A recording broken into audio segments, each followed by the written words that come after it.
Boa noite, gente. Tudo bem? Que bom estar aqui. E que importante a gente falar desse tema, né? Um tema que, como a Jaque bem disse, não é para ser somente teórico, mas toca a nossa vida, né? Toca os dilemas, as angústias, a realidade mesmo da nossa experiência humana. Bom, organize suas emoções. Está dando um... Vou vir mais para cá, eu acho, né? A Bíblia, gente, ela não se propõe a falar exaustivamente sobre o assunto emoções. A gente tem que partir disso. Ela não é uma enciclopédia... Ai, meu Deus! Ela não é uma enciclopédia sobre emoções. Ela não se propõe a falar exaustivamente sobre saúde mental. A gente vai partir desse princípio, ok? Ela é a suficiente palavra de Deus, ela é o nosso manual de fé e prática, mas o objetivo da escrita dela não é aprofundar esse tema. Então, eu quero compartilhar com você que, à medida que a gente for conversando, eu também vou fazer alguns links com algumas verdades que a ciência já descobriu sobre a criação de Deus. Tá bom? Entendendo aqui que ciência e Bíblia não são inimigos, né? Mas quando a ciência descobre uma verdade, descobre verdades que são criadas pelo autor de todas as coisas. Então, a gente pode se beneficiar da beleza da graça comum, né? A psicologia, as artes, a medicina, tantas outras ciências estão aí para comprovar que o Senhor abençoa a sua humanidade. Então, vou fazer alguns links e alguns diálogos que envolvem essas áreas do saber. Tá bom? Mas, para a gente mergulhar nesse tema, eu quero te convidar a abrir um texto aí na sua Bíblia, lá em Mateus, capítulo 26. Hoje nós vamos conversar sobre emoções a partir da análise da experiência de Cristo no Getsêmani. Você muito provavelmente já leu essa passagem da Bíblia. E hoje eu quero te convidar a gente olhar com atenção. A ideia aqui não é fazer uma exposição robusta e intensa do texto em si, mas é fazer algumas reflexões sobre como Jesus lidou com as suas próprias emoções. Partindo do entendimento de que Jesus é o modelo de ser humano, é o homem perfeito, é o protótipo, é o nosso modelo em tudo. Na verdade, se você se debruçar, conhecer mais profundamente detalhes da vida de Cristo, você vai ver que em todas as áreas da vida ele é modelo, inclusive na atividade física. Jesus era alguém ativo fisicamente. Ele andou quilômetros para percorrer o seu ministério. A alimentação de Jesus, tem gente que faz pesquisas mais profundas relacionadas a isso, é uma alimentação saudável. E a maneira como ele lida com as suas próprias emoções precisa minimamente ser analisada por nós que temos ele como nosso mestre, como aquele a quem queremos imitar. Então, nós vamos analisar essa cena de Cristo no Getsêmani. Ele está prestes a ir para a cruz, num sofrimento mortal, suando sangue, a gente vai ver isso. É uma cena sangrenta, é uma cena de dores, é uma cena de profunda angústia, e a gente vai ver como que ele administrou esse mundo interno dentro dele, o que tem para nos ensinar. O Hendrickson, um grande comentarista bíblico, comentando esse texto, ele diz que ninguém jamais passou pelo que Cristo passou no Getsêmani. Foi uma experiência de extrema fragilidade e angústia. Esse texto está descrito lá em Marcos 14 também, em Lucas 22 também, mas a gente vai ler em Mateus 26, tá bom?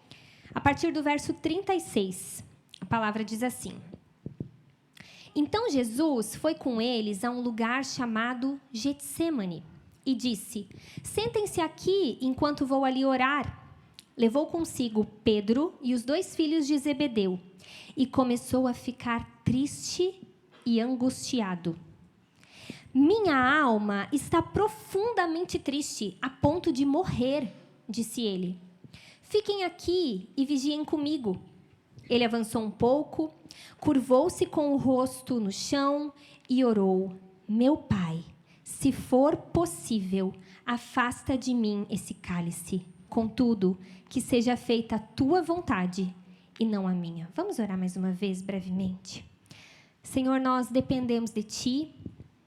Não tem como entender, compreender a Tua palavra se não for o Teu Espírito operando. Usa a minha vida e aplica essa mensagem à realidade pessoal de cada um aqui.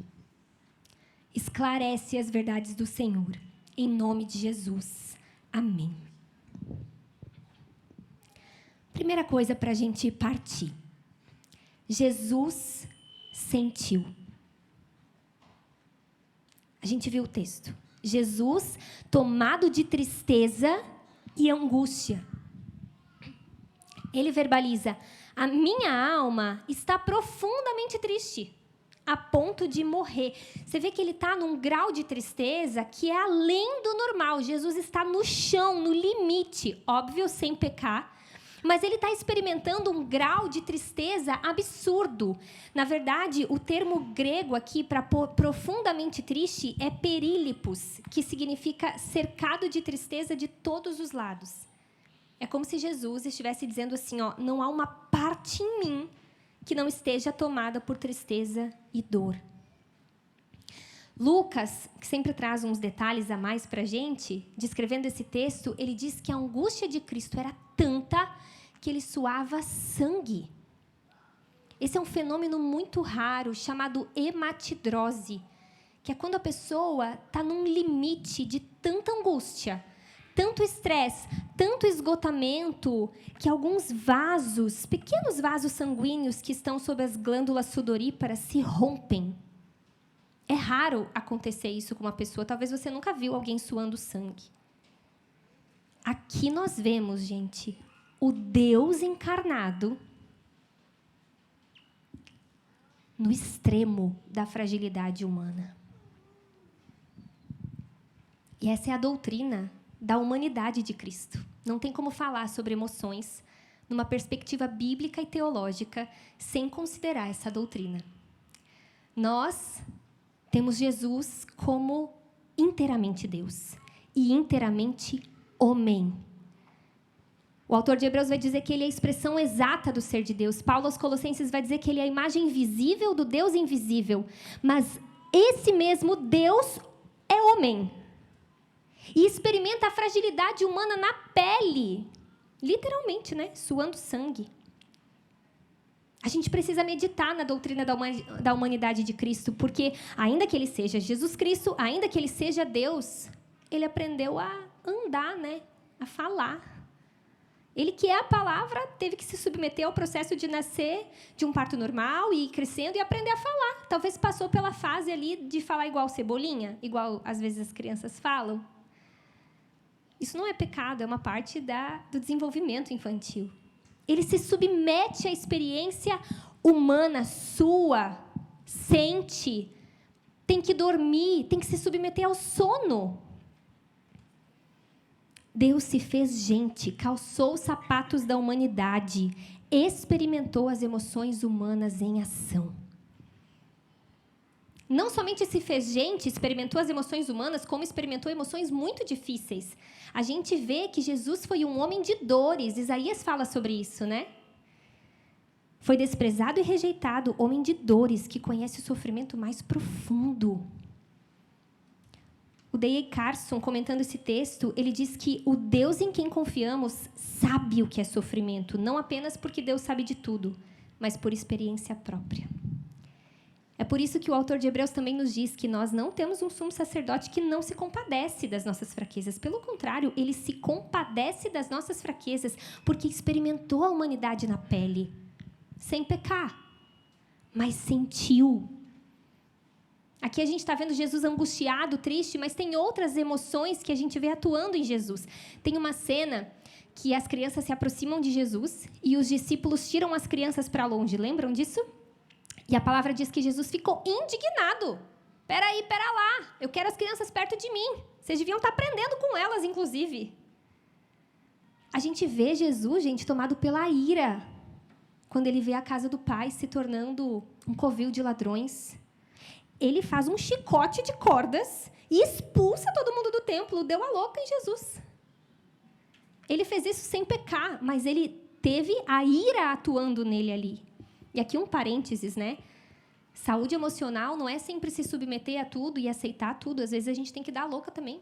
E botar a boca no trombone, se posicionar. Isso, às vezes, é saúde. Só que a gente faz pecando, né? Jesus fez isso sem pecar. Quando ele anuncia a traição de Judas, o texto diz, em João capítulo 13, 21, que ele sentiu grande angústia. Quando Lázaro morre, o famoso versículo da Bíblia, Jesus chorou. Jesus nos dá uma imagem perfeita das emoções humanas em ação. Isso tem algo a nos ensinar. Porque diferente do que alguns pensam, que crente só nega a si mesmo, crente espiritualiza tudo, crente ignora o que sente porque sempre vai estar aleluiando e celebrando e fazendo a vontade de Deus, um cristão tem liberdade de sentir. Sentir. Muitos dos nossos adoecimentos têm a ver com bloquear emoções, têm a ver com não se permitir sentir, porque a gente acha que vai ser mais espiritual assim.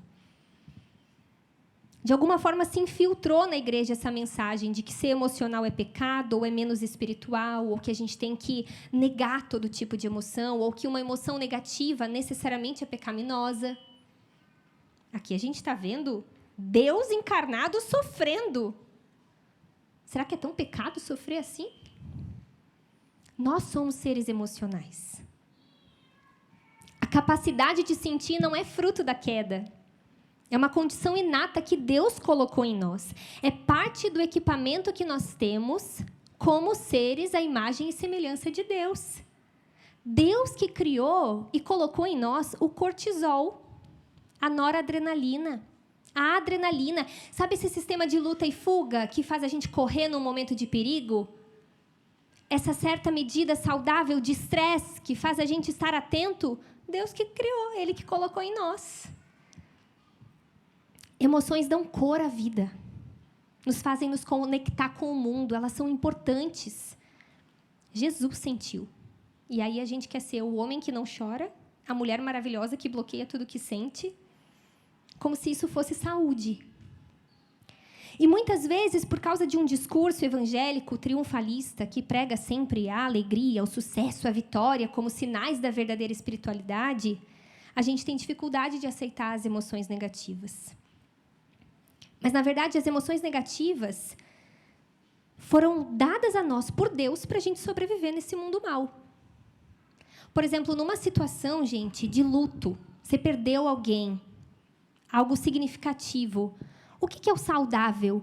O saudável é que você chore, o saudável é que você lamente. Se você estiver super feliz e animado numa situação de luto, talvez aí tenha um indicador de adoecimento. Faz sentido? Diante de um abuso, de uma violência, o que é o saudável? Indignação. E não passividade. Veja, saúde mental, olhando para o exemplo do próprio Cristo, não é não sentir, mas é sentir de maneira proporcional e coerente às situações. Aqui, Jesus não está com medinho dos açoites, ou dos cuspes, ou da cruz. Ele seria, por um breve momento, separado do Pai, porque os pecados de toda a humanidade, passados, presentes e futuros, estariam sobre ele. A sua alma pura receberia o pecado de todos nós. Ele estava prestes a dizer, meu Deus, por que me desamparaste? Ele estava prestes a beber do cálice da ira de Deus até a última gota. Era proporcional que estivesse angustiado, você entende? Jesus sentiu. As emoções fazem parte da experiência humana. Mas, claro, um parênteses muito importante. Nós temos que entender a janela de tempo que nós estamos localizados. Nós estamos entre o já e o ainda não. Jesus já veio, já nos deu nova vida, já nos alcançou, mas Ele ainda não voltou e não redimiu plenamente todas as coisas. Então, nessa janela de tempo que nós estamos, onde as coisas estão quebradas, as nossas emoções também se quebram. Por isso, sim, nós sentimos, mas muitas vezes as nossas emoções são pecaminosas, diferentes da de Cristo, que foi perfeito. E não somente nós podemos sentir coisas pecaminosas, como nós podemos adoecer. Doenças, crises existenciais, diagnósticos, existem porque a humanidade se separou de Deus. O mundo em que vivemos vive os efeitos do pecado e isso inclui a saúde emocional. É por isso, gente, que cristãos piedosos também adoecem. Por isso, nem toda depressão, transtorno de ansiedade ou assim por diante é falta de fé. Aliás, é uma ignorância afirmar isso. É falta de fé ter câncer? É falta de fé pegar uma gripe? Qual a conexão? Cristãos piedosos também podem adoecer por causa desse momento que nós vivemos, onde as nossas emoções se quebraram também. É só você olhar para a Bíblia. Aliás, Jesus aqui, ele não está adoecido, mas ele está sofrendo. Mas a gente pode ver, por exemplo, Elias, que teve um possível burnout. A gente olha para Davi em vários salmos, gente, eu fico preocupada com ele. Ele está com ideação suicida. Jeremias, melancólico, se contorcendo de dor. Olha para a história da igreja, Spurgeon, o príncipe dos pregadores. Um homem depressivo. Tem um livro muito bom da Mundo Cristão, que é Juntos na Escuridão. Depressão, Dúvida e Fé na História de 7 Cristãos.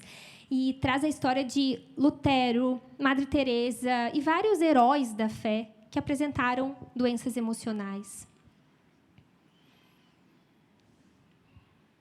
Então, Jesus sentiu. Não necessariamente saúde mental é não sentir, é viver bloqueado.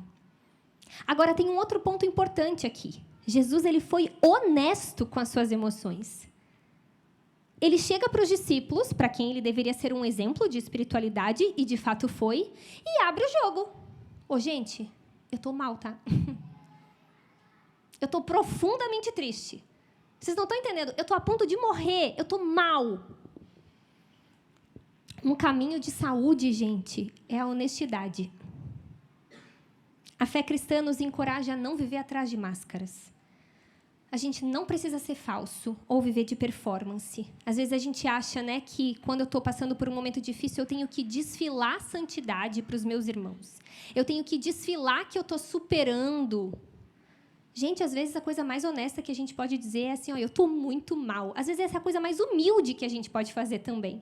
Porque muitas vezes nós não somos honestos com o que sentimos porque queremos sustentar um altar para nós mesmos. Queremos mostrar o quanto somos espirituais, aleluiados, maduros. Maturidade não é não sofrer. Nós não precisamos sustentar uma imagem religiosa e mentirosa sobre quem somos e sobre como estamos. Para de mentir. Às vezes, a coisa mais saudável que a gente pode fazer é ser honesto com a nossa condição. Porque, às vezes, é isso que vai nos humilhar e nos tornar mais humildes. Humilhar na fé cristã é uma bênção, né? Ser humilhado na fé cristã é uma bênção. Às vezes, é isso que vai nos tornar mais sensíveis à dor do outro. Porque, às vezes, você é aquele tipo de pessoa que diz isso aí é drama, isso aí é frescura. Porque você lida assim com as suas próprias emoções também. Você conhece o seu mundo interno? Você sabe o que está acontecendo aí dentro de você?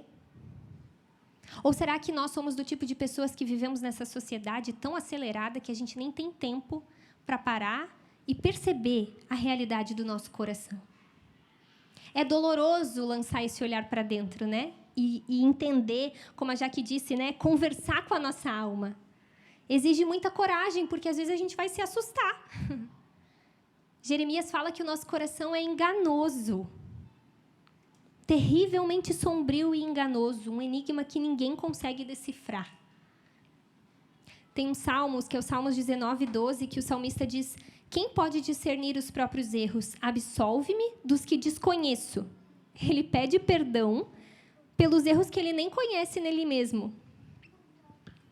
Existem áreas em nós que nós nem conhecemos. Existem áreas ocultas em nós. Isso é muito comum, gente, quando alguém começa a fazer terapia. E a pessoa começa a falar sobre a sua vida, sobre a sua história, e começa a sair cobras e lagartos de dentro dela, e ela pensa, meu Deus, tinha tudo isso aqui dentro. Ao negligenciar a realidade do nosso mundo interno, muitas vezes nós somos falsos conosco mesmos e falsos com Deus. Aí temos uma vida com Deus falsa, superficial. Porque Deus não vai transformar quem a gente finge ser. É na vulnerabilidade que a gente tem uma oportunidade de realmente ser tratado, moldado, constrangido pelo Senhor. Você entende isso? Jesus sentiu. Jesus foi honesto com as suas emoções. Jesus identificou as suas emoções. Ele deu nome aos bois, como diria meu pai. Ele verbaliza para os discípulos com clareza: olha, a minha alma está profundamente, ele diz inclusive o grau de intensidade, e ele diz o que ele está sentindo: triste. Esse movimento de nomeação do que a gente está sentindo é uma compreensão em comum em quase todas as abordagens psicológicas. Só, às vezes, entender o que a gente está sentindo já promove algum tipo de alívio e também direcionamento. Eu sei que é difícil, porque, às vezes, nós temos muitas emoções operando ao mesmo tempo, né? Eu estou cansado, mas eu também estou feliz, mas eu também estou com raiva. É normal, é o que o livro Organize Suas Emoções chama isso de emoções mistas. Jesus, naquela cena em que Lázaro morre, ele está triste, ele está enlutado, mas ele também está compadecido das irmãs de Lázaro, que perderam seu irmão, mas ele também está empolgado, porque ele sabe que ele vai ressuscitar Lázaro e vai manifestar a glória de Deus. Então, às vezes, é muito comum quando a mulher engravida, né? É um misto de desespero com socorro Deus e, ao mesmo tempo, uma alegria e, meu Deus, como é que vai sair daqui? É normal que a gente tenha emoções mistas, mas esse caminho de tentar identificar e dar nome ao que a gente está sentindo é muito organizador. Só que, muitas vezes, a gente foge de nomear, porque pode ser vergonhoso ou até pecaminoso, né? Qual o nome da emoção que está operando aqui? Será que eu estou com medo? Será que é tristeza? Vergonha? Inveja? Porque, às vezes, aquele sentimentozinho que a gente tem, assim, de não vou com a cara dela, não é discernimento. É inveja mesmo. E tem que ter muita coragem, né, para assumir os nossos podres. Tem algumas identificações que a gente vai precisar de ajuda profissional, porque, por exemplo, muitas emoções que operam em nós, às vezes, não têm a ver com o momento presente, mas tem a ver com a nossa história. Da onde vem o que eu estou sentindo? Por que será que eu estou sentindo o que eu estou sentindo? Qual a origem? E, às vezes, a gente não consegue localizar no hoje. Isso é muito comum na clínica psicológica, né? A pessoa vem para o atendimento com crise de pânico. E ela fala assim, olha, eu não sei por que eu estou passando por isso, está tudo bem. Eu sou casada, eu creio em Deus, eu vivo igreja, eu tenho um trabalho, está tudo certo na minha vida, mas eu não sei por que eu continuo tendo crise. E, às vezes, a pessoa vai se aprofundando num processo terapêutico e ela começa a perceber que essas crises têm origem em questões muito primitivas, lá enquanto ela era bebê, por exemplo. E ela nem tem memórias cognitivas disso, mas tem memórias subjetivas. Às vezes, são questões lá da primeira infância. Eu gosto de dizer que a infância é a fase da vida que nos acompanha até a morte. E, às vezes, para identificar as nossas emoções, a gente vai precisar de ajuda profissional, para conseguir entender de onde vêm algumas coisas. Observe que sinais você tem dado. As emoções são comunicações. Elas nos comunicam algo. Eu vivo com um nó na garganta. Eu percebo que eu vivo no estado de alerta. Eu tenho tido muito lapso de memória. Eu vou falar e eu esqueço. Eu tenho me irritado com pequenas coisas. Não tem a ver com um olhar introspectivo, autocentrado e narcisista, mas tem a ver com consciência. Perceber sinais para a gente poder tratar.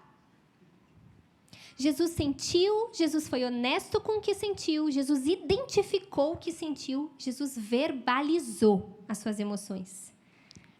Ele fala para os discípulos, a minha alma está profundamente triste, e ele abre o jogo para o Pai também, porque na oração dele, ele rasga o verbo falando a realidade do seu coração. Se possível, afasta de mim esse cálice. Como quem diz, está tenso. Diversas pesquisas científicas vão falar da importância da expressão da emoção. Poderia citar muitos, mas vou citar Freud, que a gente pode ler com muitos filtros, mas ele tem contribuições que são interessantes também. Ele fala, nenhum ser humano é capaz de esconder um segredo. Se a boca se cala, falam as pontas dos dedos.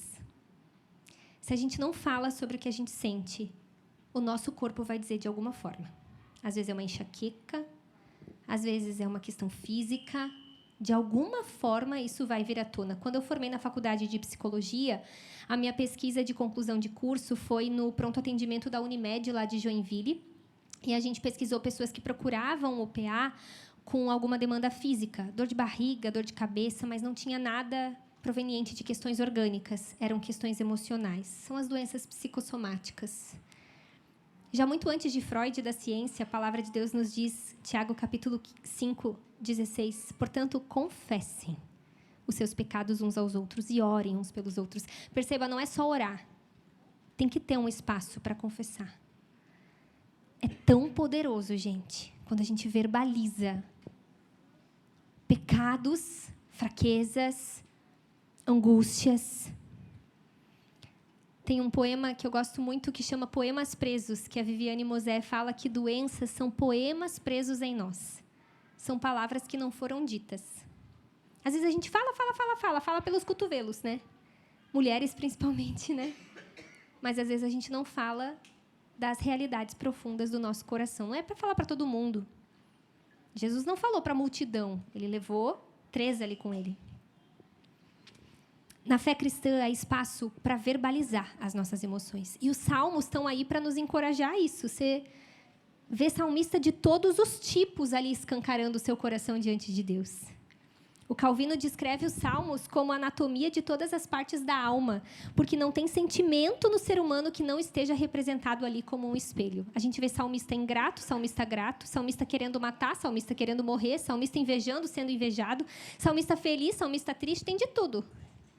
É um espelho da nossa alma mesmo.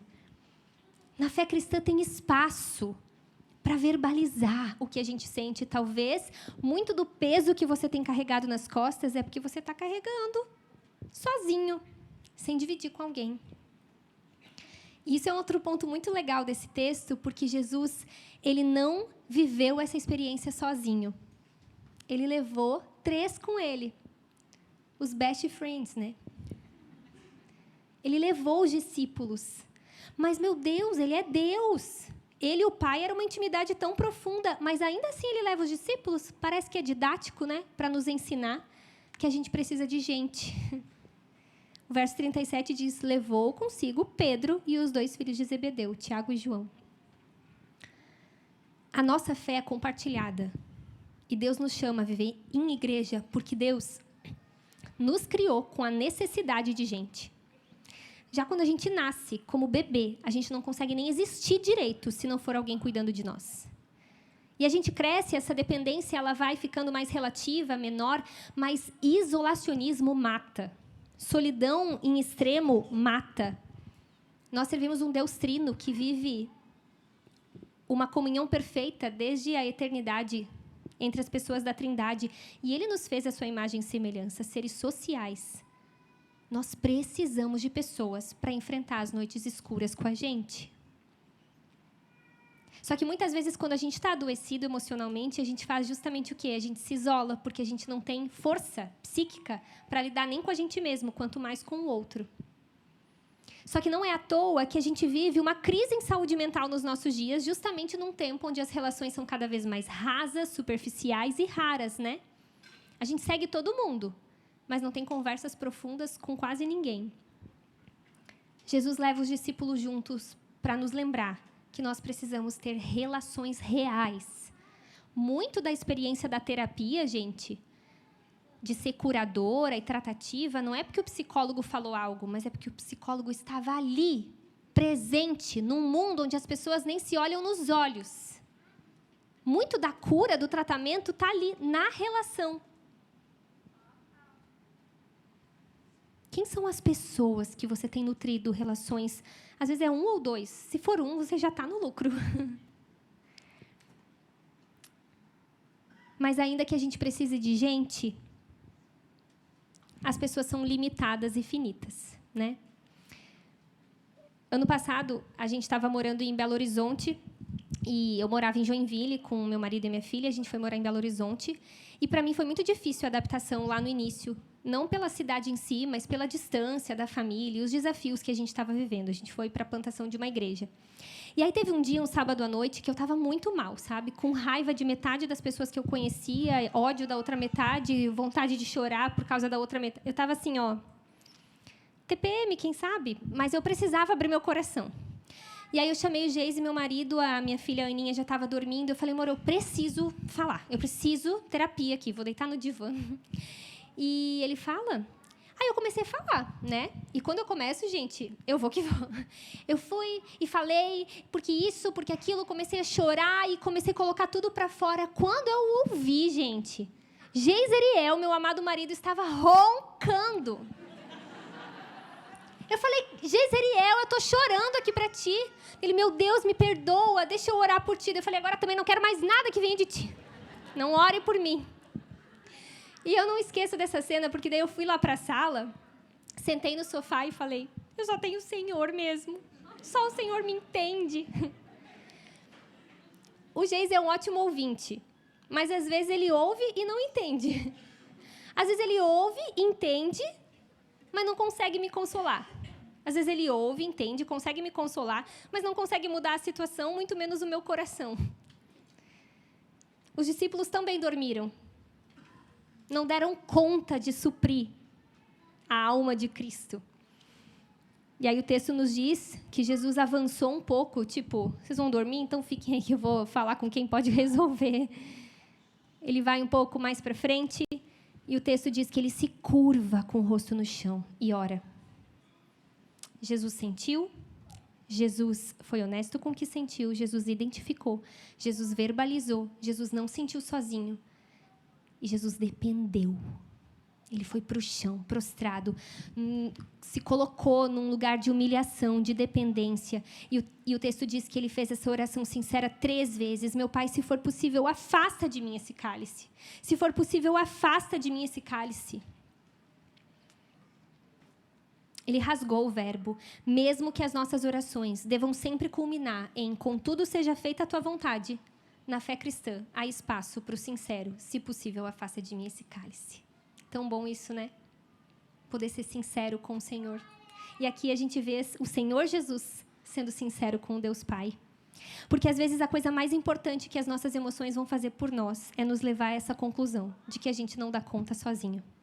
De que não tem terapia no mundo, de que não tem pessoas no mundo, de que não tem metas e estratégias e protocolos e formas que ajudem a gente plenamente a lidar com essa bagunça tão complexa que existe dentro de nós. E aí Jesus se derrama. Marcos diz que ele ora Abba Pai, né? Um termo aramaico que significa paizinho.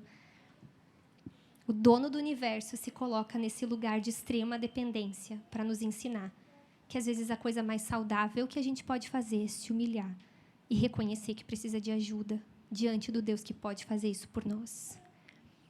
E é tão lindo que a oração em si já é fonte de consolação, né? Eu gosto de dizer que o melhor de orar, gente, não é nem a resposta da oração, muitas vezes, mas é a experiência de orar.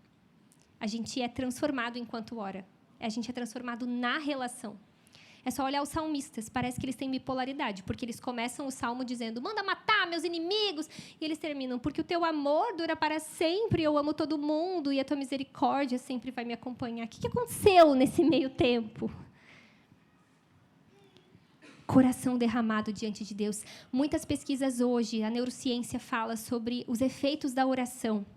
A oração tem efeitos terapêuticos, mas, acima disso, tem efeitos sobrenaturais. Jesus sentiu, foi honesto, identificou, verbalizou, não sentiu sozinho. Jesus dependeu. E o último ponto, Jesus submeteu suas emoções a Deus. E não se rendeu a elas. Porque ele se derrama e sua sangue tudo, chora, é lágrima e ranho para todo lado.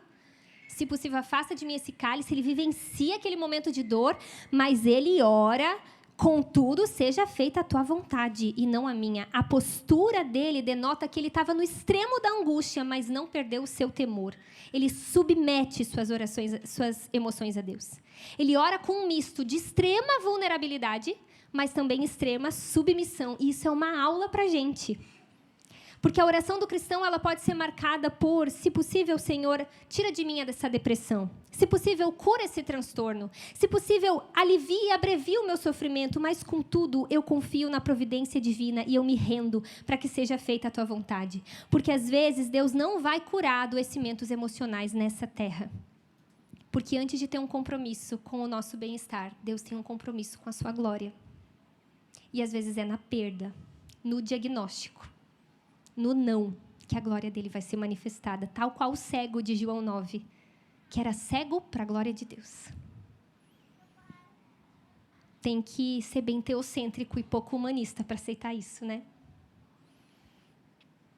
Na verdade, esse anseio para que tudo dê certo, para que as nossas emoções estejam sempre redondinhas, para que ninguém morra, para que ninguém adoeça, para que a gente não tenha transtorno, é um anseio pelo céu. Só que o céu não é agora, né? Aqui tem depressão, tem transtorno, tem doença, tem morte. Jesus não se rende às suas emoções. O verso 46, a gente não chegou a ler aqui por causa do tempo, mas ele vive toda essa experiência e ele chega para os discípulos e diz: levantem-se e vamos, meu traidor chegou. Judas tinha chegado, era hora de levantar e ir. Então ele vive toda aquela cena de honestidade, sinceridade, mas de repente ele diz: basta. Bora levantar e obedecer o Pai, fazer o que precisa ser feito. Ele se levanta e vai em direção à cruz, como um rei em direção à coroação. Isso nos ensina, gente, uma coisa bem importante sobre as emoções.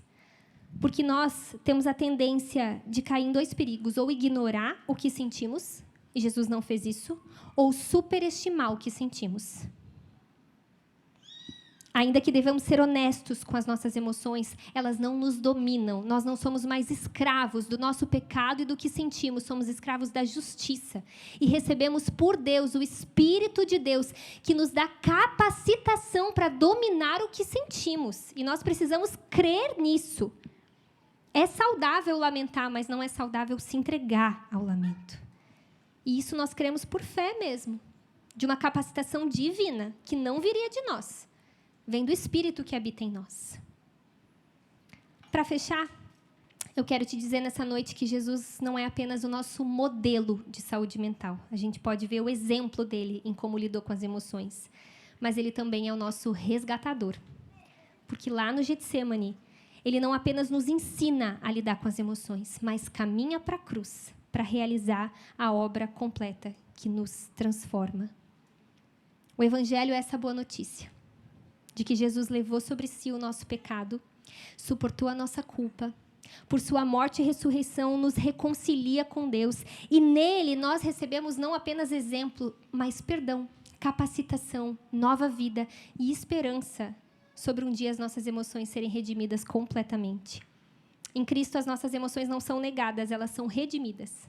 Ele perdoa as pecaminosas, transforma as desordenadas e um dia vai restaurar plenamente. E eu quero fechar com um spoiler do futuro, que eu consegui aqui para a gente, um spoiler do que vai acontecer. Apocalipse 21:4. E lhes enxugará dos olhos toda lágrima, e já não existirá mais morte, já não haverá luto, nem pranto, nem dor. Vou parafrasear. Nem transtornos, nem depressão, nem emoções instáveis e desordenadas. No Getsemane, Jesus não nos dá somente o exemplo, mas a garantia de uma nova vida. E isso inclui a maneira de lidar com as nossas emoções, que já começa aqui e agora, mas um dia vai ser restaurado plenamente, eternamente. Amém? Amém. Glória a Deus.